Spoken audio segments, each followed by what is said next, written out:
Patria, se abre la sesión. Señor secretario. Gracias, presidente. Muy buenos días, sus señorías. Hemos recibido en esta secretaría una carta de la Comandancia en Jefe del Ejército con la que responde algunas consultas que se formularon por su señoría en instancias anteriores respecto del asunto nombramiento del señor Jean-Pierre Matus como ministro de la Corte Suprema. Eso como cuenta, señor presidente. Gracias, secretario. El objeto de la citación del día de hoy. Presidente, la tabla del día de hoy contiene dos asuntos. En primer lugar, abocarse al estudio en particular del proyecto de ley que especifica y refuerza las penas principales y accesorias y modifica las penas de inhabilitación contempladas en los incisos segundo y final del artículo 372 del Código Penal, que es el boletín número 12.208-07. Y el segundo asunto en tabla es comenzar el estudio en particular también del proyecto de ley que excluye de los beneficios regulados en la ley número 19.856 a quienes hayan cometido crímenes de carácter sexual contra personas menores de edad, signado boletín número 13.046-07. Señor presidente, para los efectos del estudio de ambas cuestiones han sido invitados especialmente el ministro de Justicia y Derechos Humanos, señor Alan Larraín Fernández, quien asiste acompañado por el subsecretario de Justicia, señor Sebastián Valenzuela, el jefe del Departamento de Asesoría y Estudios, señor Milton Espinosa, la jefa de la División Jurídica, señora Mónica Naranjo, la jefa del Departamento de Reinserción Social de Adultos, señora Marcela Corbalán, y los abogados de la División Jurídica, señores Ignacio Gaete y Felipe Rayo, que están con nosotros todos ellos en el chat. Gracias, secretario. Bueno, ofrezco la palabra a los representantes del Ministerio de Justicia respecto del primer proyecto. No sé quién va a intervenir. Presidente, buenos días. Por acá, Mónica Naranjo, la jefa de la División Jurídica del Ministerio. Estamos esperando al secretario y al ministro que están a punto de llegar. Estaban en una actividad con convencionales y están a punto de llegar. Respecto al primer punto de tabla, efectivamente es parte de la discusión en particular respecto de un proyecto de ley que está en segundo trámite constitucional que refuerza las normas relativas a las penas de inhabilidad para trabajar con niños, niñas y adolescentes. El objetivo de este proyecto es precisamente, en el fondo, establecer una regulación armónica, dado que a raíz de un diagnóstico efectuado a diferentes normas legales se determinó que había una serie de normas, tanto a nivel de Código Penal, Código Procesal Penal, registro de condena, etcétera, que era necesario, en el fondo, establecer un perfeccionamiento a fin de que las penas accesorias de inhabilidad perpetua y temporal para trabajar con niños para personas que se han cometido en el fondo crímenes en contra de niños, niñas y adolescentes, no pudieran en el fondo volver a ejercer obviamente labores con ellos. Y en este sentido, el proyecto que se plantea genera en el fondo una serie de modificaciones, tanto, como les decía, al Código Penal, al Código Procesal Penal, a la Ley de Registro de Condenas y a otros cuerpos legales en particular. Eso, presidente. Gracias. Gracias, Mónica. Secretario, no sé si puede compartir en pantalla el texto. Ahora compartimos, señor presidente, el comparado que esta secretaría ha preparado respecto del primer asunto en tabla.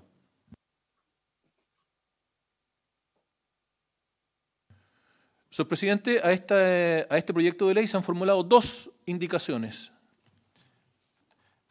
y hay que dirigirse en consecuencia a la página 20 del comparado. Este comparado fue enviado a sus señorías antes de la sesión, desde luego.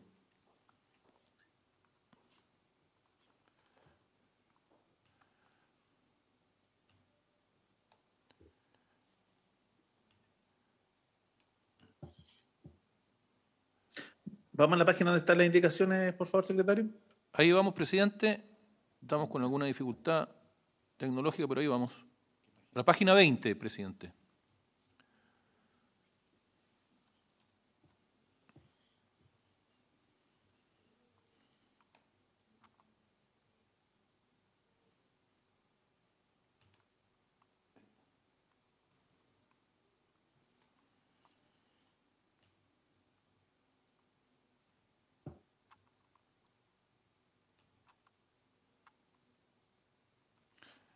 Ahí, presidente, figura entonces la primera indicación, que es de la senadora señora Allende, recae en el numeral 5 del proyecto de ley aprobado en general por el Senado y propone incorporar, antes de la letra A, que fue aprobado en primer trámite en el primer informe, un literal nuevo del siguiente tenor.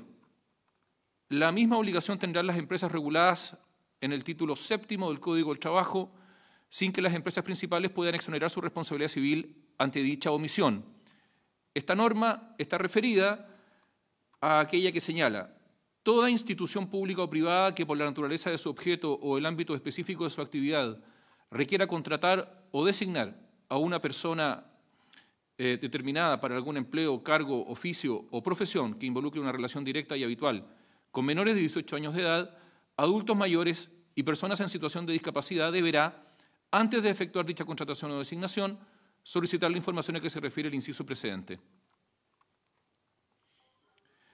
Y el inciso precedente, señor presidente, para total claridad, señala: cualquier persona natural o jurídica podrá solicitar que se le informe o informarse por sí misma, siempre que se identifique si una persona se encuentra afecta a alguna de las inhabilitaciones establecidas en los artículos 39 bis y 39 ter del Código Penal, con el fin de contratar o designar a una persona para algún empleo, cargo, oficio o profesión que involucre una relación directa y habitual con menores de 18 años de edad, adultos mayores y personas en situación de discapacidad, o para cualquier otro fin similar.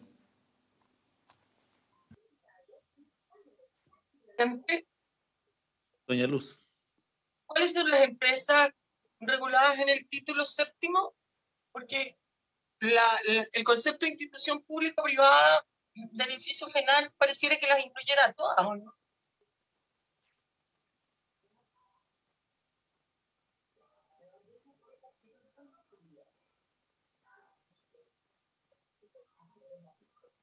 No sé si la Secretaría puede contestar la pregunta de la senadora Benspergen. Estamos identificando el título 7º, presidente.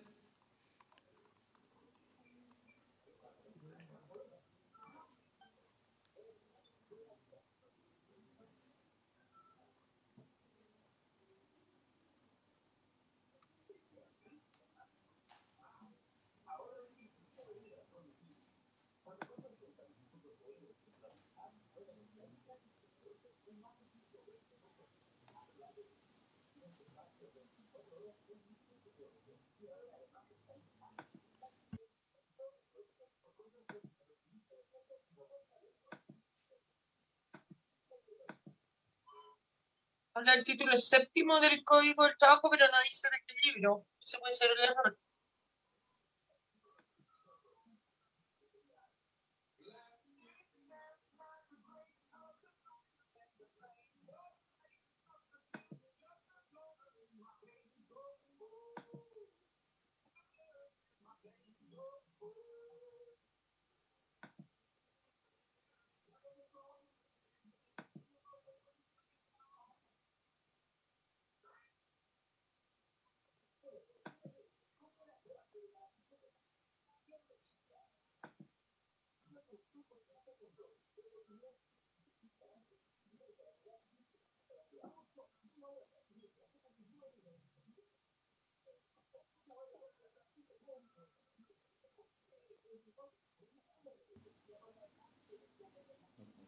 El problema es que la indicación, presidente, nos dice título 7º, pero no indica el libro.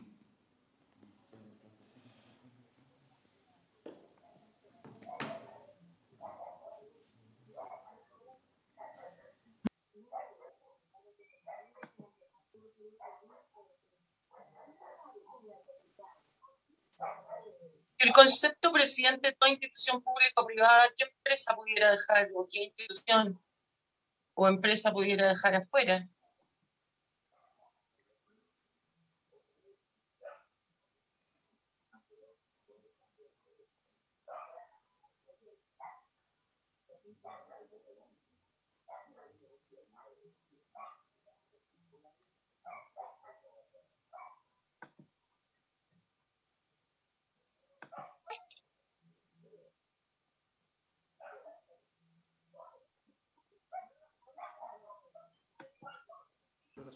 Señor presidente, señor presidente, encontramos en el lo que es la subcontratación. Exactamente, señor presidente. Estamos pensando que la senadora Allende ha querido referirse al libro primero, el título 7º, que se refiere a las empresas de subcontratación, porque en caso contrario no habría una coherencia normativa con lo que se está mencionando.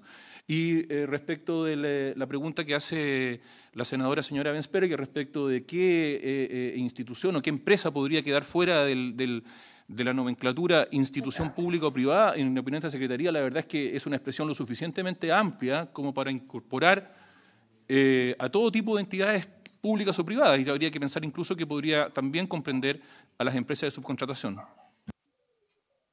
¿Podrían subir la pantalla porque no se lee la indicación? Ahí sí, gracias. Presidente. Doña Luz. Yo insisto en eso, en que el concepto de institución pública o privada incluye todo. Y si aprobáramos la indicación de la senadora Allende, podría incluso llegar a entenderse que existen algunas excepciones. Yo creo que acá lo que es importante es que en la historia de la ley es todas, que no hay ninguna excepción. Que cualquier empresa o institución que sea pública o privada que tenga que contratar a alguien para que desarrolle algún empleo que diga relación con el desarrollo que involucre directa o indirectamente de trabajar con menores de edad, tiene la obligación de hacer esta revisión y cumplir con la obligación que acá se le impone. En mi opinión, al menos.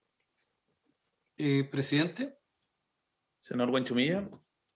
Que yo estoy viendo acá el Código del Trabajo y no tiene la categoría de libros, sino que tiene la división es primero títulos y después capítulos. Y la indicación habla del título séptimo. Pero la primera gran división son títulos y después capítulos. Habría que ver qué dice el título séptimo. Parte con un título preliminar. Esa es la primera gran división. Y después empieza a subdividirse en capítulos. Señor presidente. No, en el libro. Libro, ahí está. Señor presidente. La Secretaría. Señor presidente, si me permite, el Código del Trabajo parte con un título preliminar, pero luego tiene libros. Sí, tiene razón. Correcto, sí. Después título, y después capítulo. Exactamente. Y según lo que hemos podido identificar acá en la Secretaría, el libro primero es el único que tendría un título séptimo. ¿Qué artículo es eso? El séptimo. Eso es a partir del artículo 183. 183A. ¿Y qué materia es esa, señor secretario? Esa es subcontratación. Está hablando de la subcontratación. Regula subcontratación, don Francisco. Ya, muchas gracias. Del trabajo en régimen de subcontratación y el trabajo en empresas y servicios transitorios. ¿Está pidiendo la palabra el Ejecutivo? Sí, ¿quién? Sí, Presidente, subsecretario de Justicia, Sebastián Valenzuela, presidente. Don Sebastián. Muchas gracias, presidente. En primer lugar, saludar a todas y a todos los miembros de la comisión. Avisar, presidente, también que el ministro se va a incorporar efectivamente en los próximos minutos. Veníamos de una reunión, me vine yo con anticipación para poder participar de esta sesión, así que transmito las disculpas del caso y en unos minutos más vamos a contar con la presencia del ministro.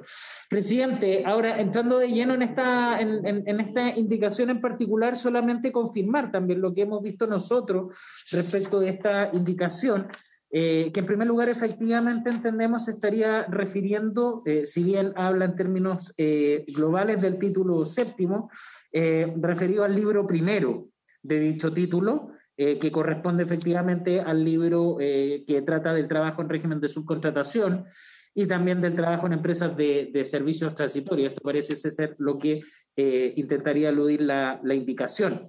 Y no obstante dicha aclaración, tal como se ha comentado ya previamente en la sesión, esta aclaración sería innecesaria toda vez que ya por la regulación que se establece por el propio proyecto en el artículo 6 bis claramente esta obligación ya se establece para cualquier persona natural o jurídica, y en el inciso segundo de dicho artículo se establece también que toda institución pública o privada referida obviamente a su actividad deba hacer la consulta respectiva. Por lo tanto, entendemos que, recogiendo la preocupación obviamente que debe constituir esta indicación, ya estaría recogido en el proyecto por la norma que acabo de citar en el artículo 6 bis, presidente. Eso, muchas gracias. Gracias, subsecretario. Ofrezco la palabra.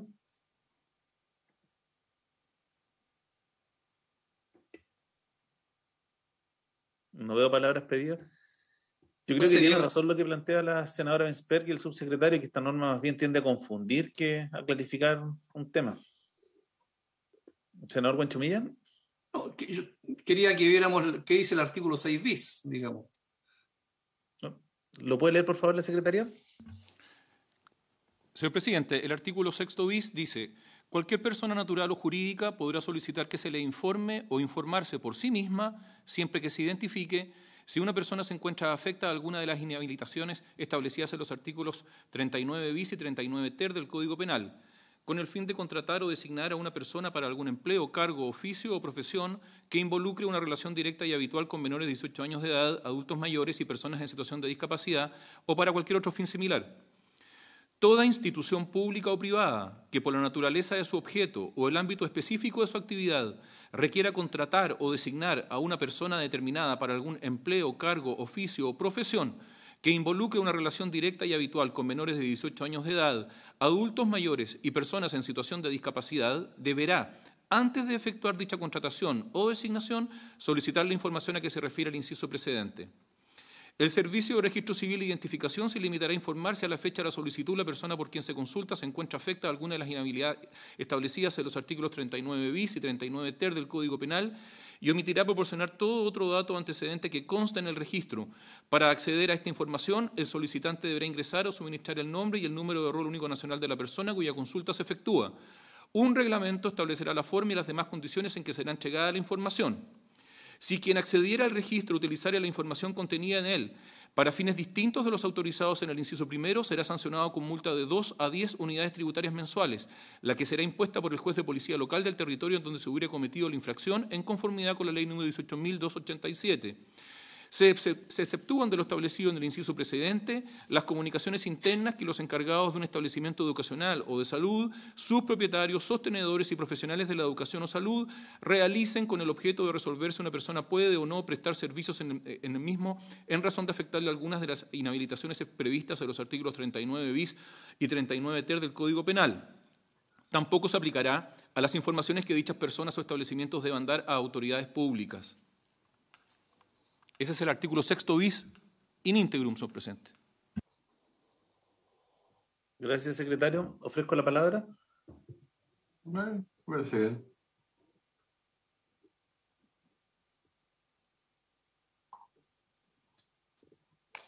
Presidente. Sí, subsecretario.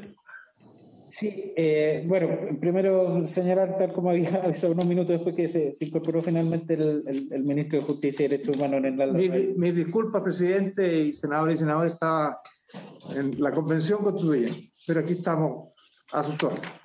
Subsecretario, si le parece, presidente. Bienvenido, ministro, subsecretario. Gracias, presidente. Bueno, presidente, respecto a esta segunda indicación, en que también se propone una modificación en el artículo 6 bis, la indicación lo que hace es agregar un componente adicional de la información que debería proporcionar el registro civil una vez hecha la consulta, que tiene que ver con la entrega de una copia fotográfica del rostro del condenado y del delito, para poder permitir su identificación facial. Subsecretario, esa es la indicación que viene. Resolvamos la primera, la que plantea la senadora Allende, y ahí vamos a eso. Perdón, presidente, que como se había leído justamente el inciso tercero de este articulado donde estaba la indicación. Entonces, exacto. Nos limitamos a lo dicho anteriormente respecto a la primera indicación, presidente. Ofrezco la palabra respecto a la primera indicación. Si no hay palabras pedidas, tomemos la votación, secretario. Gracias, presidente. El señor presidente somete a votación la indicación número 1. Senadora señora Bensperger. En contra por lo ya señalado, señor secretario. Senador señor Galilea.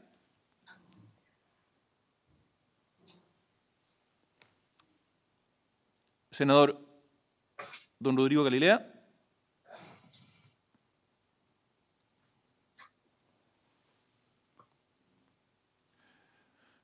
Senador señor Insulza. Me voy a abstener, secretario. No estuve en toda la discusión, así que prefiero abstenerme en este caso. Senador señor Buenchumilla. Presidente, yo entiendo que la indicación remarca, si es que estuviera comprendido en el artículo 6 bis, el concepto, remarca de que las empresas subcontratadas tienen esta misma obligación. Y que esto no exime a las empresas principales que subcontratan de su responsabilidad civil ante dicha omisión. Entonces me parece que en todo caso, si el artículo 6 bis contuviera esa obligación, esta indicación simplemente la refuerza. Y en ese entendido, en consecuencia, voto a favor.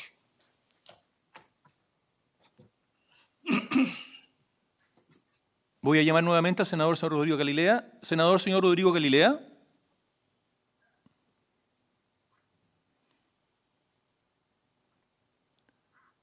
Senador señor Rodrigo Galilea.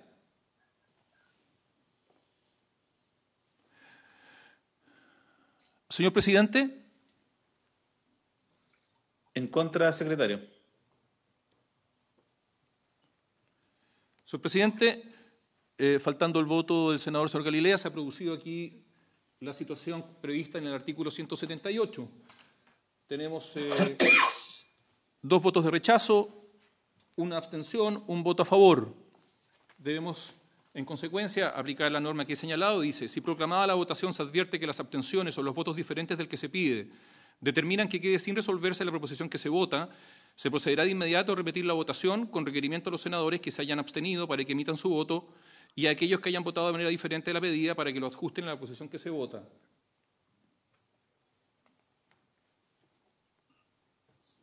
Repitamos la votación entonces, secretario. Presidente. Senador Buenchumilla. Disculpe que haga esta solicitud, pero para los efectos de resolver bien en consecuencia mi voto, si se pudiera leer aquella parte en que se sostiene que es comprensivo de lo que señala la indicación del artículo 6 bis, específicamente esa parte. Es el inciso segundo, don Francisco, del artículo 6 bis, que dice lo siguiente. Toda institución pública o privada que por la naturaleza de su objeto o el ámbito específico de su actividad requiera contratar o designar a una persona determinada para algún empleo, cargo, oficio o profesión que involucre una relación directa y habitual con menores de 18 años de edad, adultos mayores y personas en situación de discapacidad, deberá, antes de efectuar dicha contratación o designación, solicitar la información a que se refiere el inciso precedente.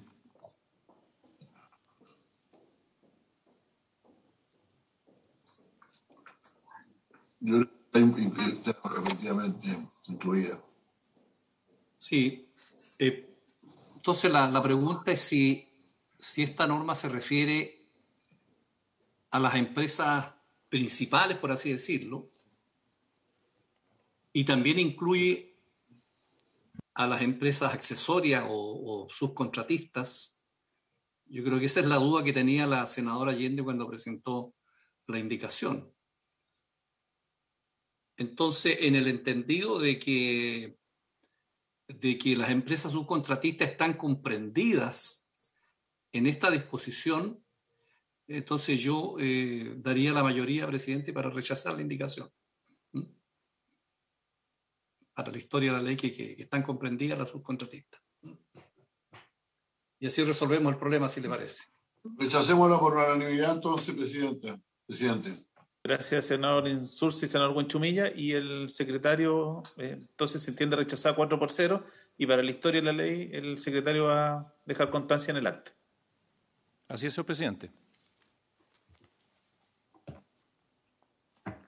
Vamos a la siguiente indicación. Señor presidente, la siguiente indicación está a continuación allí, en la página 21 de nuestro comparado. También es de la senadora señora Allende y propone sustituir el inciso 3 por el que se consigna en el comparado. Señor presidente, el inciso sustitutivo es prácticamente el mismo que está vigente, pero con el agregado de la siguiente frase: entregando además copia fotográfica del rostro del condenado y delito cometido a fin de permitir su identificación facial. Me permito precisar que el inciso en cuestión dice: el Servicio de Registro Civil e Identificación se limitará a informar si a la fecha de la solicitud la persona por quien se consulta se encuentra afecta a alguna de las inhabilidades establecidas en los artículos 39 bis y 39 ter del Código Penal, y omitirá proporcionar todo otro dato o antecedente que conste en el registro. Para acceder a esta información, el solicitante deberá ingresar o suministrar el nombre y el número de rol único nacional de la persona cuya consulta se efectúa. Un reglamento establecerá la forma y las demás condiciones en que será entregada la información. Le ofrezco la palabra ahora, subsecretario. Gracias, presidente. Ahora sí.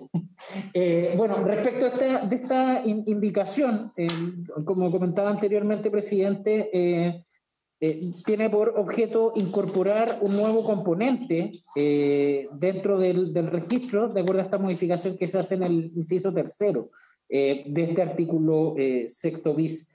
Y ese nuevo componente pasa a ser integrado por una copia fotográfica, tal como señala la indicación del rostro del condenado y el delito cometido.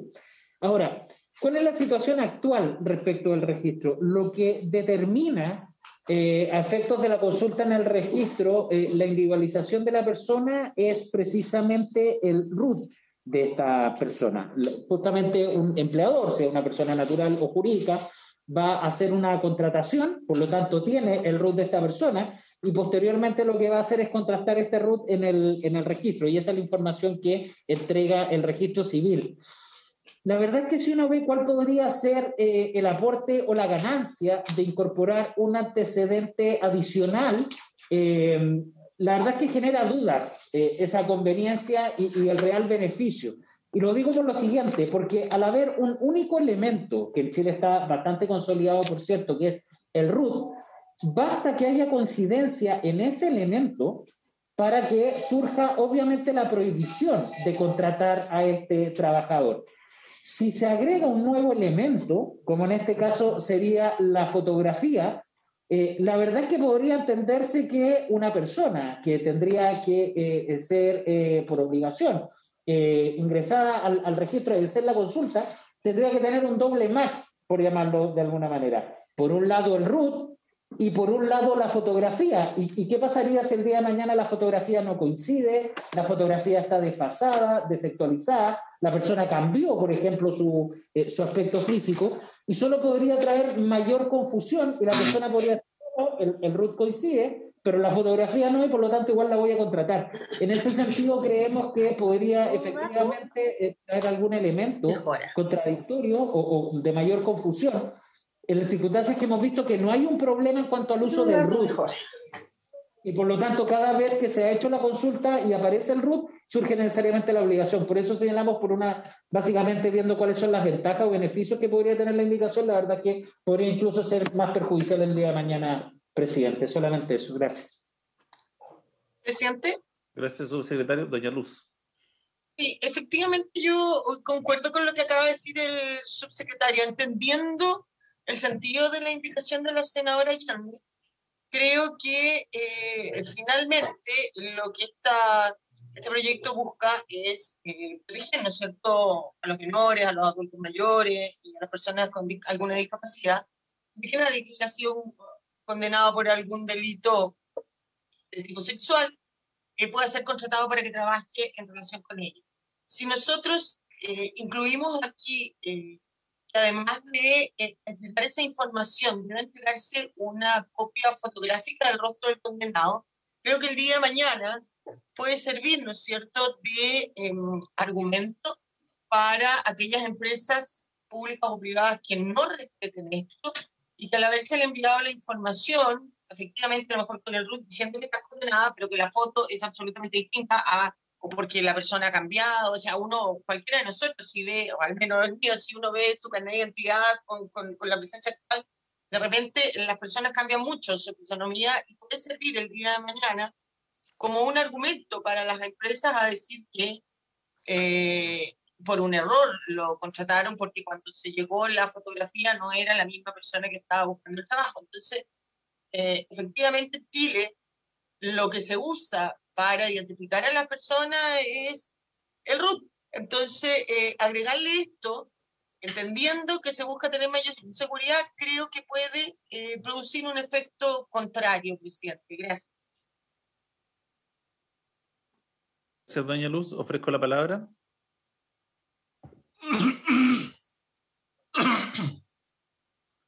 Ofrezco la palabra. Presidente. Senador Huenchumilla. Mire, a mí me parece bastante coherente el fundamento que da el señor subsecretario. Además, a mí me surge una duda, más bien en relación con el número 4 del artículo 19 de la Constitución, respecto de la vida privada y el respeto a la honra de él y de su familia. La pregunta es la siguiente. ¿El hecho de una persona ser condenada por cualquier delito significa que pierde un mínimo derecho a su vida privada? Porque a mí me parece que con el RUT la persona queda perfectamente identificada. Agregarle a eso la fotografía, suponiendo que la persona no sea contratada, ¿no es excederse, digamos, respecto de la prohibición que establece la ley en virtud de la propia facultad que le da la Constitución? Porque dice que el tratamiento y protección de estos datos se efectuarán en la forma y condiciones que determine la ley. Bueno, la ley señala la obligación de entregar el RUT, pero ¿deberíamos agregarle a eso la fotografía? Entonces a mí me parece que tengo también esa duda. Yo sostengo que la persona está condenada por un delito específico, pero no por eso deja de tener o de perder los otros derechos que la propia Constitución establece. Entonces tengo esa duda y por lo tanto me inclino por rechazar, digamos, la indicación, señor presidente. Gracias, Francisco. Ofrezco la palabra. No veo palabras pedidas. Yo comparto lo que ha dicho la senadora Insperger y el senador Francisco Huenchumilla, pero yo le agregaría un criterio adicional. Hay que recordar que nosotros consagramos a nivel constitucional la protección de los datos personales.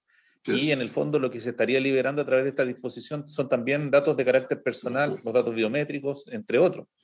Y aun cuando una persona sea infractor de ley y esté condenada por alguna sentencia judicial por la comisión de un delito, eso no lo priva de las garantías constitucionales que tiene.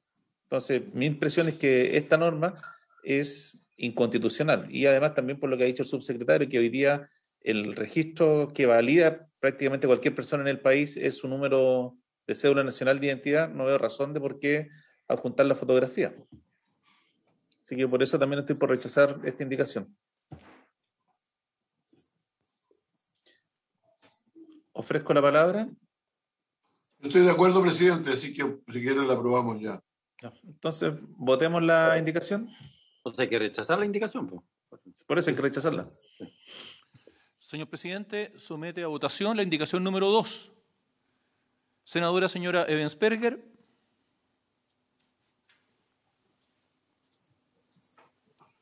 Parece haber desaparecido. En contra. Gracias, señora presidenta. Señora Ebensperger. Senador señor Galilea. En contra. Senador señor Insulza. En contra. Senador señor Buenchumilla. En contra. Presidente. En contra. Resultado de la votación, presidente, 5 votos por el rechazo. Rechazada la indicación. ¿No quedan más indicaciones, secretario? No hay más indicaciones, presidente, presentadas en relación con este asunto. Entonces, aprobado y despachado el proyecto. Pasemos al siguiente tema, por favor, secretario. Vamos a colocar en pantalla, presidente, el siguiente comparado.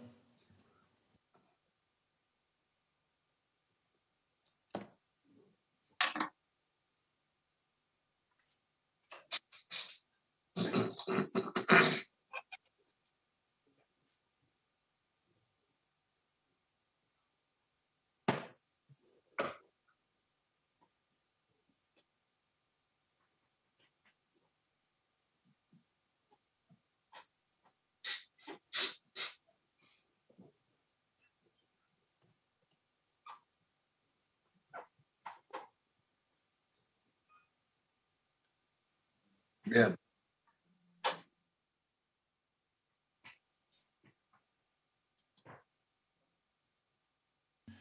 Ahí está, señor presidente, en pantalla el segundo comparado correspondiente al proyecto de ley que excluye de los beneficios regulados en la ley número 19.856 a quienes hayan cometido crímenes de carácter sexual contra personas menores de edad, que es el boletín número 13.046-07. Recuerdo, señor presidente, que este proyecto de ley se inició en mensaje de su excelencia el presidente de la República. Se encuentra en segundo trámite constitucional en la corporación. Se dio cuenta de la iniciativa en sala del Senado en sesión celebrada el 29 de septiembre de 2020 y se dispuso su estudio por la Comisión de Constitución, Legislación, Justicia y Reglamento. El proyecto tiene por objeto excluir a quienes sean condenados por delitos que atentan contra la integridad sexual de un niño, niña o adolescente de la posibilidad de acceder a los beneficios regulados en la ley número 19.856, que crea un sistema de reinserción social de los condenados sobre la base de la observación de buena conducta. Con fecha 11 de agosto del 2021, este proyecto de ley fue aprobado por la Sala del Senado en general. A este proyecto de ley, señor presidente, se han formulado 20 indicaciones.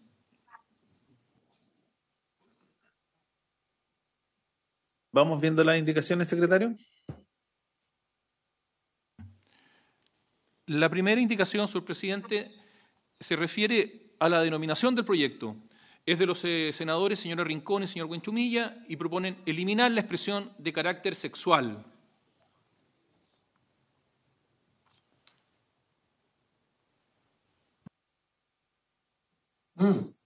Ofrezco la palabra sobre la indicación. Ministro. No sé, presidente, hasta qué punto la eliminación de esa frase, pero tendría que ver las indicaciones, ¿no?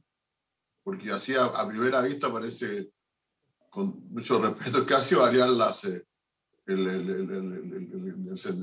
carácter del proyecto. Este proyecto tiene que ver fundamentalmente con crímenes de carácter sexual.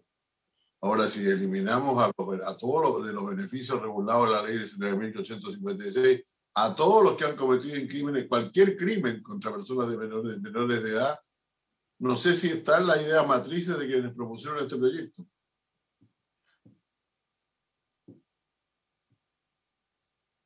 Presidente. Ministro.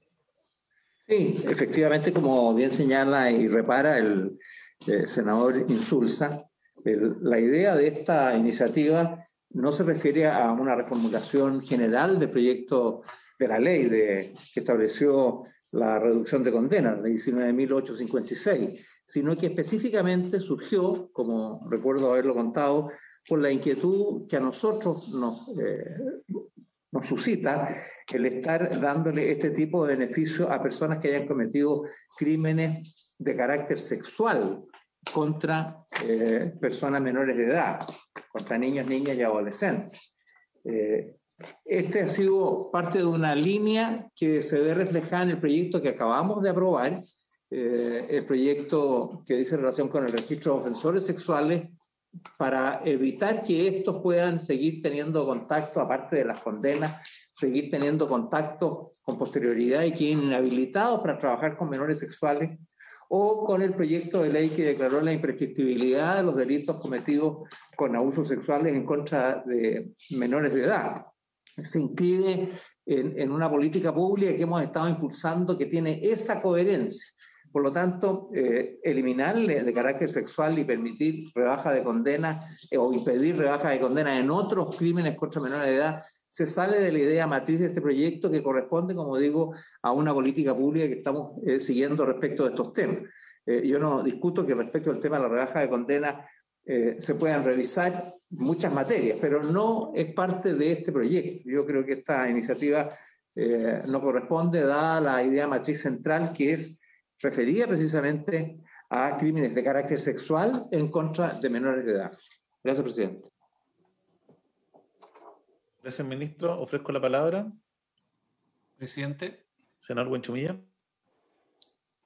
Presidente, quiero hacer una aclaración simplemente en el sentido de que yo estoy acompañando la presentación que ha hecho a este respecto la senadora Rincón, en consideración a que muchas veces hacemos esto los senadores para los efectos de acompañar a algún senador o senadora para que esto pueda discutirse en la comisión respectiva. Quería hacer esa aclaración, presidente. Muchas gracias. Gracias, senador Buenchumilla. Ofrezco la palabra. Si no hay palabras pedidas, votemos la indicación, secretario. Gracias, presidente. El señor presidente somete a votación la indicación número 1. Senadora señora Bensperger. En contra. Senador señor Galilea. Contra. Senador señor Insulza. En contra.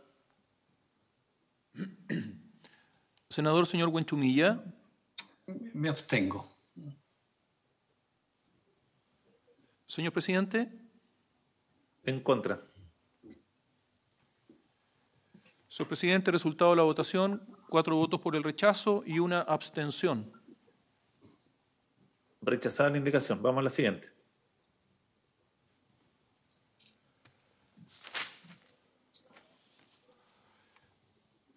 Señor presidente, la segunda indicación es de los honorables senadores señora Rincón y señor Buenchumilla y proponen consultar una modificación nueva en el artículo 7º, que propone agregar en el encabezamiento del inciso 2 del artículo 7º que está vigente, entre las expresiones atenderá y a los siguientes la locución entre otros.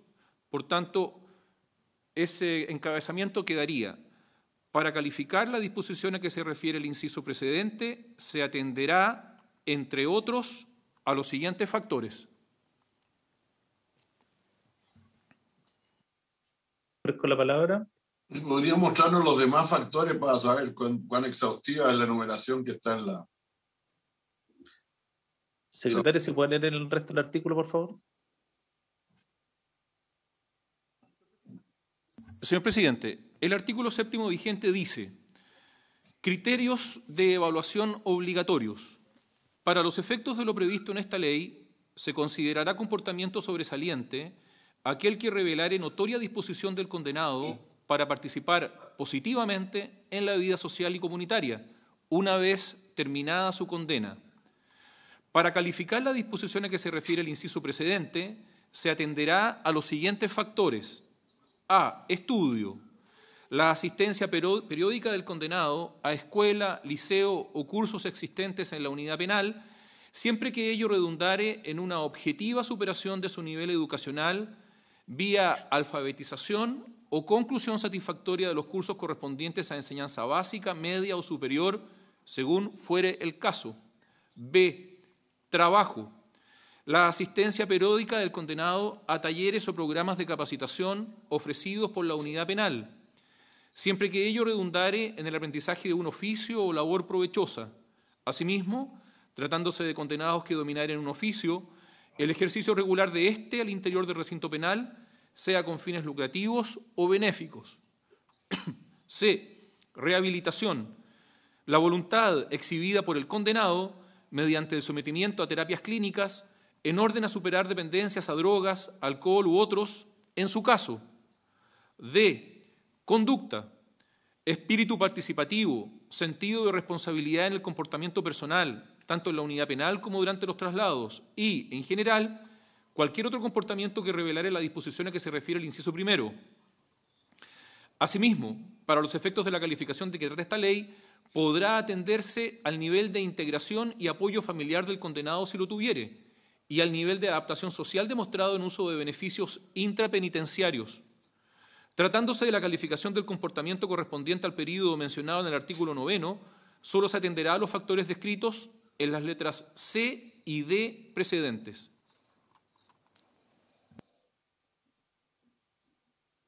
Gracias, secretario. Ministro. Presidente, esta indicación presenta una cierta dificultad porque al abrir esta posibilidad de que para calificar la conducta del requirente se tiene, entre otros, en consideración los siguientes factores, deja al interno o a la interna que aspira a la rebaja de condena en una situación de incertidumbre, porque no sabe bajo qué padrones va a ser medido su comportamiento y por lo tanto no puede prepararse, y esa incertidumbre no nos parece que sea adecuada y por lo tanto no creemos que sea conveniente incorporar esta indicación en este artículo. Sin embargo, quiero señalar que más adelante, cuando estemos en el artículo 13, que es el procedimiento de calificación, ahí se incorporan algunas indicaciones. Entre otras, el propio Ejecutivo está incorporando una indicación al inciso final del artículo 13 que agrega que la comisión deberá tener en consideración informes sociales y psicológicos relativos a las personas condenadas, elaborados previamente para la postulación a algún beneficio intrapenitenciario o la libertad condicional, y en el caso de no contar con ello, informes elaborados especialmente para los fines de la presente ley. Para estos efectos, dichos informes serán elaborados por profesionales que se desempeñen en gendarmería. Y por lo tanto, esa fórmula permite tener más amplitud de informes, que es lo que entiendo busca esta indicación, pero con una cierta mayor precisión.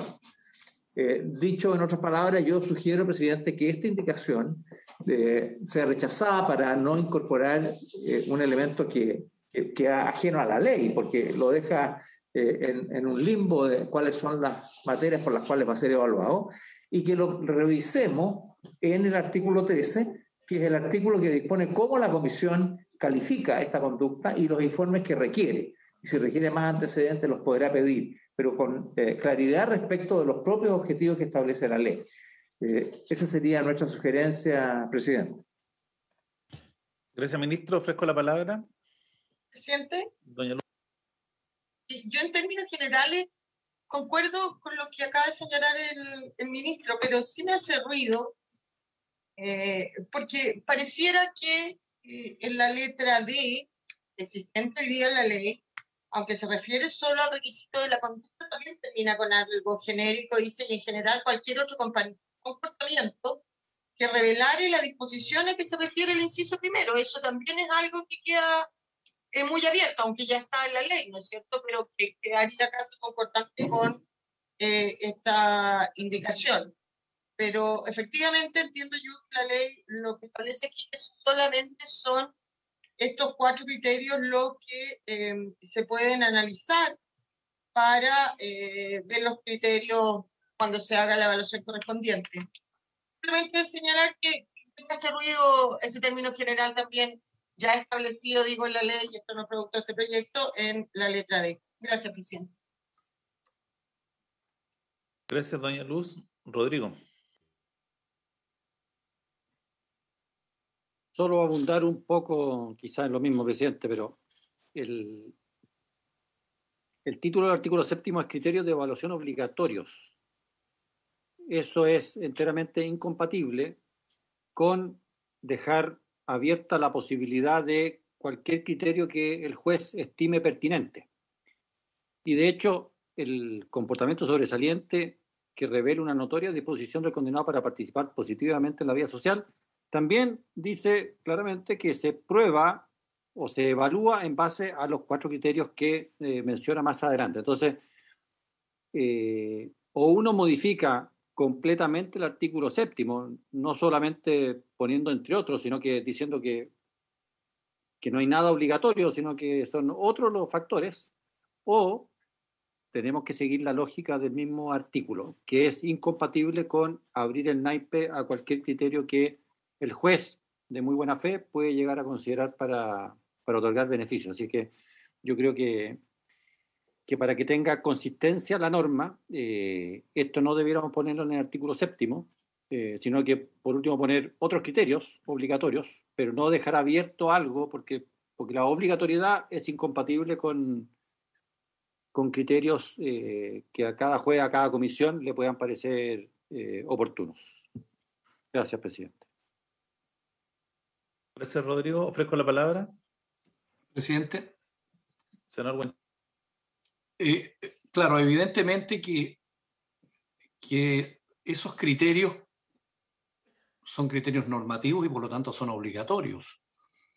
La pregunta es si, como lo dice la letra D, a la que se refería la senadora Luz, ahí se refiere a otras posibilidades.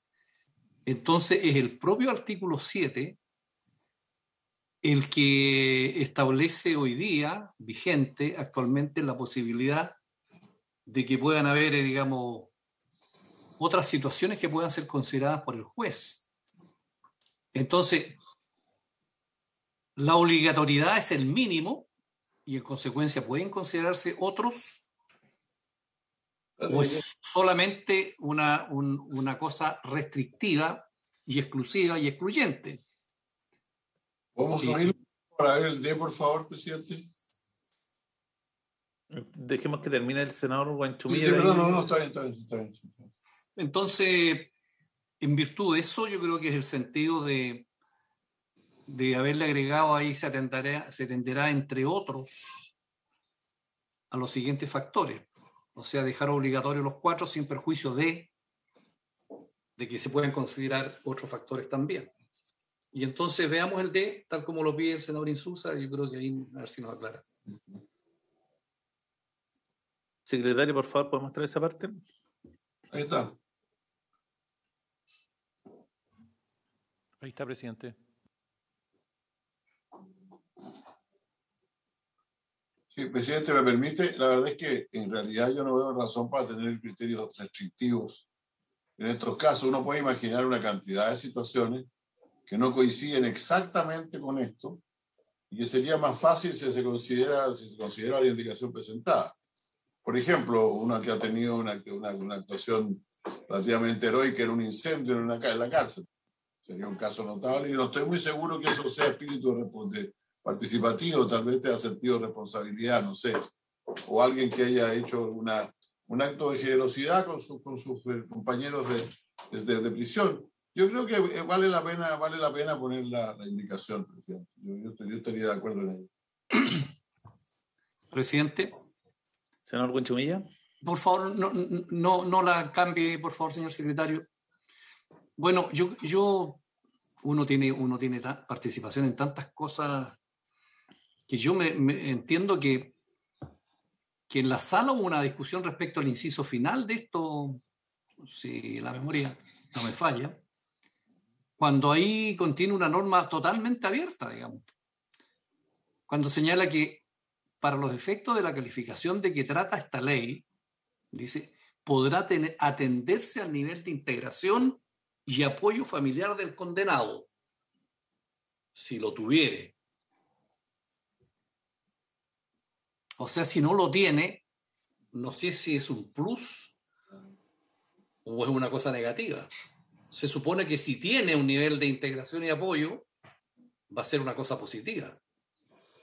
Es lo que conversábamos de castigar la soledad. Que la soledad en sí misma, digamos, ya es un castigo para el ser humano vivir solo y no tener el apoyo familiar. Y más encima darle la posibilidad al juez de que porque está solo, considere que no pudiera tener derecho, digamos, a un cierto derecho, valga la redundancia. Entonces a mí me parece que no son los 4 criterios estrictamente. Yo creo que por eso se justifica la indicación.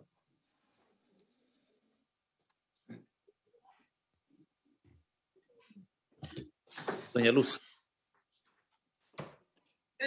Si uno lee el proyecto en general, y como decía el ministro, se va al artículo 13, porque lo que yo logro entender, ¿no es cierto?, que para analizar la posibilidad de que una persona pueda tener o no acceso a un beneficio, distintos criterios que ellos tienen que considerar.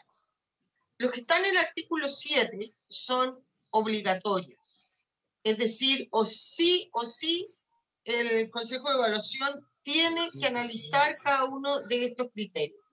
Eso no significa, ¿no es cierto?, que pueden haber otros, pero estos al menos, así lo entiendo yo, y por favor me corrige si estoy equivocada, pero estos al menos son los obligatorios. Y entendiendo lo que señala el senador Buenchumilla y el senador Insulza, entiendo que esos otros, ¿no es cierto?, debieran estar o están de alguna manera en el artículo 13 del proyecto, en que habla del procedimiento de la calificación. Es decir, la comisión no se cierra a solo analizar estos 4 criterios. Pueden haber otros y puede analizar otros.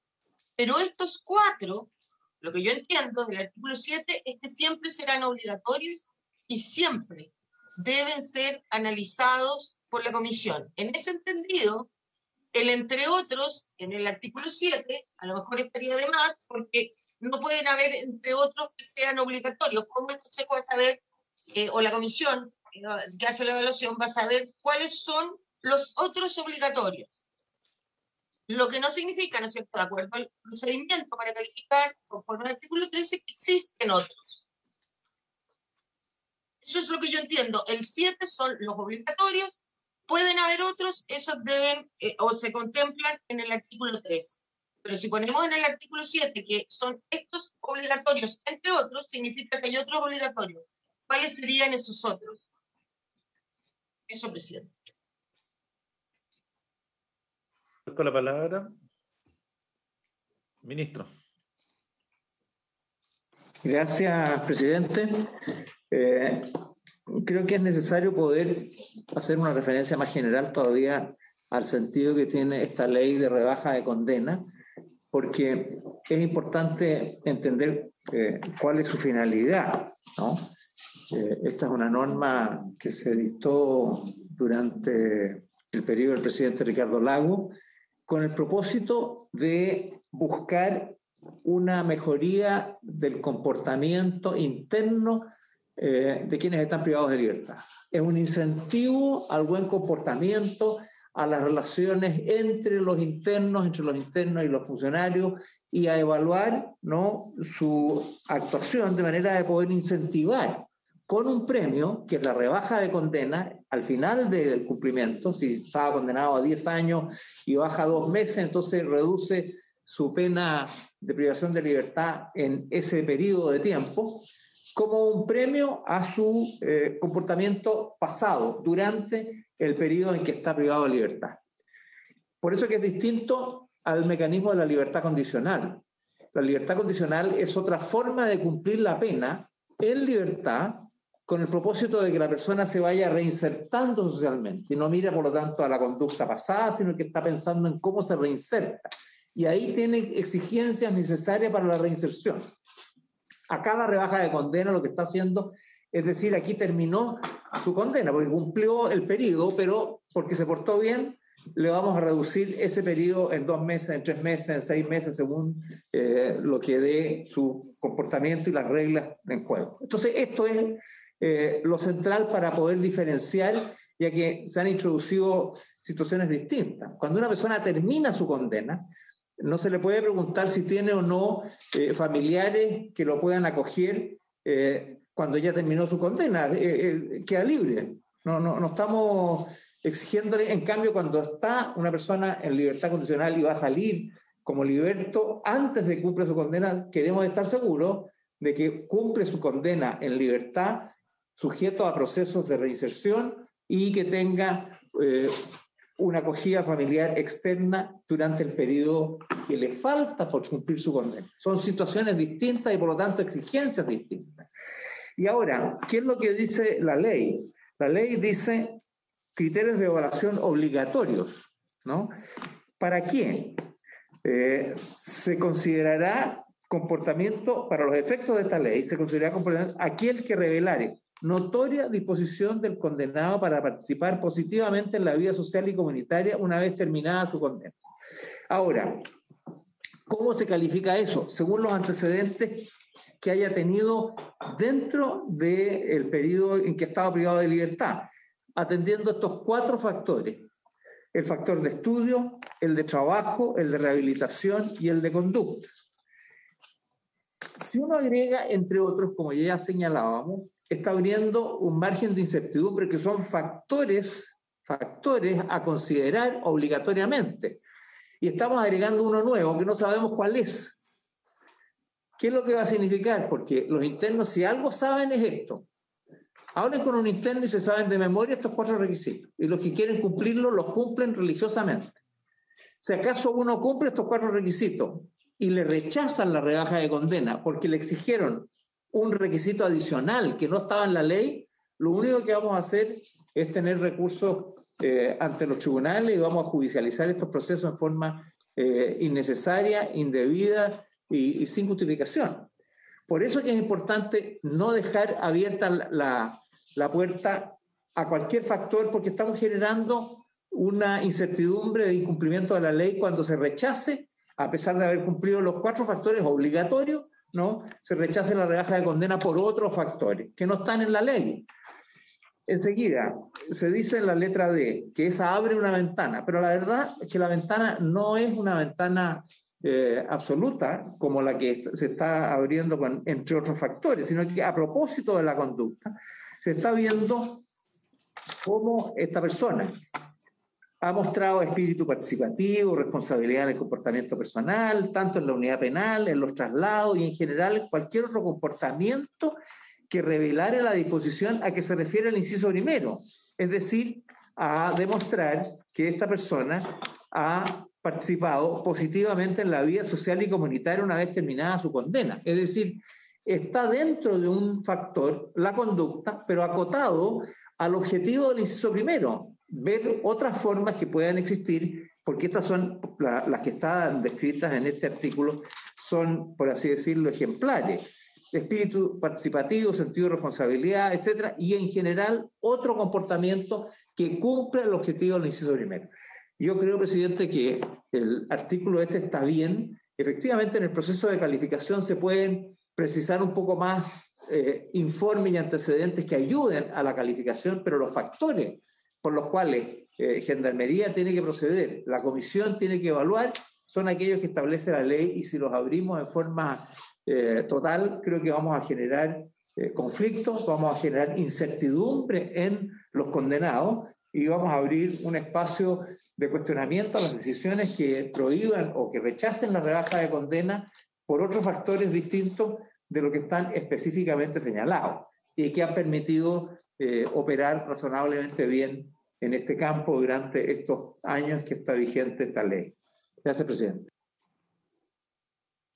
Gracias, ministro. Ofrezco la palabra.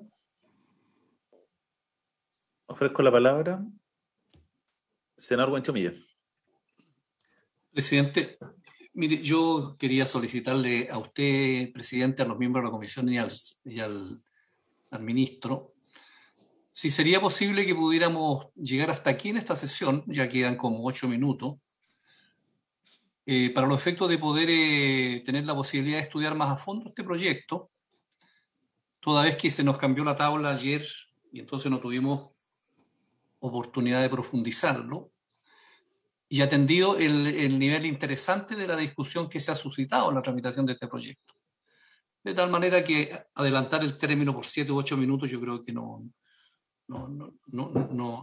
hace un cambio abrupto, y permite que a la próxima sesión hayamos madurado un poco más el sentido del proyecto y podamos retomar la discusión. Creo que se ha vuelto interesante la discusión y me gustaría a mí profundizar en el estudio del proyecto. Es lo que le pido, señor presidente. No creo que haya problema. Senador Galilea. Presidente, dos cosas. Por supuesto que no tengo ningún problema con lo que pide el senador Buenchumilla. Me parece sumamente razonable y además, no solamente por el cambio de tabla, sino que porque efectivamente es un tema interesante, súper interesante. Recordemos una de las acusaciones constitucionales que tuvimos que resolver el año pasado, si mi memoria no me falla, tuvo que ver justamente con los criterios de evaluación y cómo las comisiones funcionaban en este aspecto. Entonces yo quería, junto con apoyar la solicitud del senador Buenchumilla, insistir en la mirada global de esto. El artículo 7º habla de criterios obligatorios, que son 4, que las comisiones tienen que analizar. Eso es incompatible con dejar todo abierto. Ahora, nosotros podríamos discutir en la comisión de decir que en realidad quitemos la palabra obligatorio y digamos, la comisión tendrá que analizar al menos tales elementos y dejar todo abierto. Eso sería consistente. Pero la obligatoriedad del artículo 7º, tal como lo decía el ministro Larraín, es una guía muy precisa respecto de estudios, conducta, rehabilitación, etcétera. Así es que para que le demos vuelta a este asunto, pero está bien. Yo respaldo la petición del senador Buenchumilla, presidente.